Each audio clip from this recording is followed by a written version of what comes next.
Today, we're going to discuss the 5 key proposals the Vice President Kamala Harris has for us if she becomes president. What does this mean for you? Will they benefit you, or is it going to affect you negatively? Let's find out together.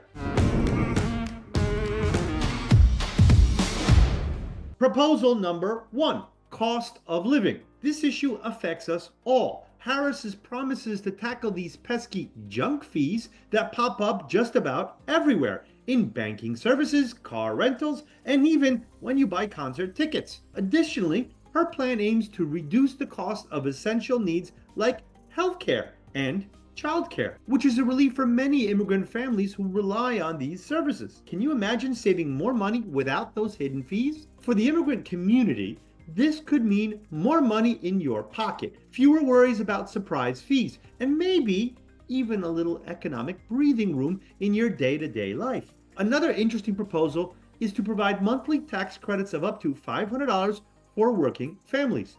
Direct money that you could use to pay your bills. Would eliminating junk fees and receiving $500 a month benefit you? I think it would. Share your thoughts in the comments below. We want to hear what you think. Let's move on to the second proposal, elimination of medical and student debt. Kamala Harris wants to relieve the debt burden affecting millions of people in the United States, including the immigrant community.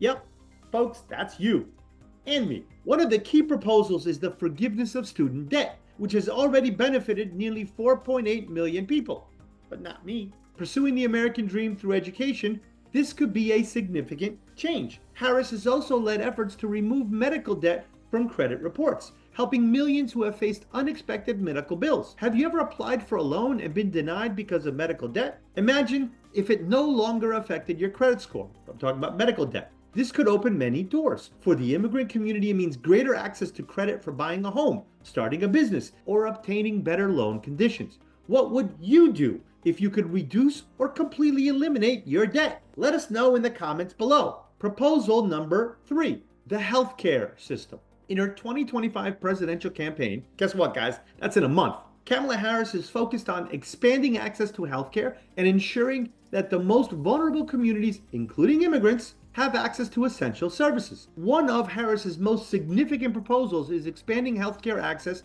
for DACA recipients. Since 2024, Dreamers have been able to enroll in coverage under the Affordable Care Act, benefiting over 100,000 young immigrants. This means many of them can now access affordable health insurance and receive the care they need without fear of losing coverage. But that's not all. Kamala Harris is also committed to making healthcare more accessible for everyone by improving key services like childcare and long-term credit for the elderly and disabled. These proposals are part of her commitment to protect fundamental rights and improve the quality of life for those who need it most, especially those that have been marginalized like immigrants. So what do you think, guys? Would this approach benefit you?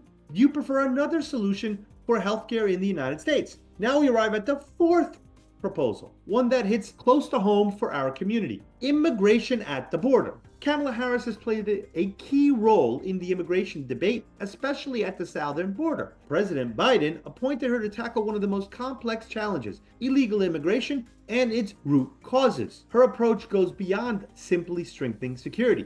It aims to address the deep-rooted causes of migration from Central America by investing in the region's economy so people don't feel compelled to flee their countries. What has this achieved?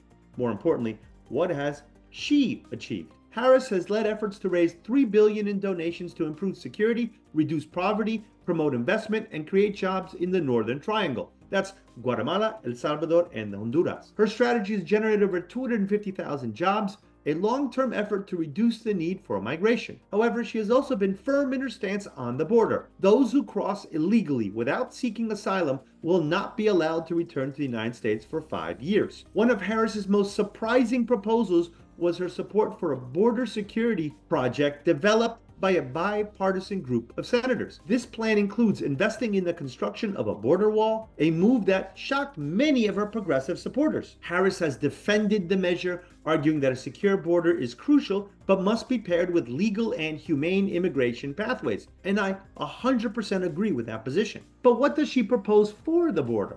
I'm so glad you asked. Harris has made it clear that her future plan includes stricter measures at the border. She proposes reducing the daily threshold of illegal crossings before the asylum system is reopened, which could make it more difficult for migrants to seek protection. Despite this, she maintains that her approach is dual, a secure border with legal pathways for immigration rather than a chaotic system that we have now. While her focus on addressing the root causes of migration has been praised, her famous "do not come" message in 2021 sparked controversy. No surprise there. Some saw it as necessary to prevent dangerous crossings, while others considered a betrayal of US's immigration values. And although illegal crossings have dropped by 40%, criticism continues, particularly from Republicans who demand faster solutions. With the 2024 elections approaching next month, the debate on immigration is more intense than ever. Will Harris' focus on Central America be enough to manage the situation at the border? Not in the short term. Or do we need more immediate solutions? Share your opinions below. Finally,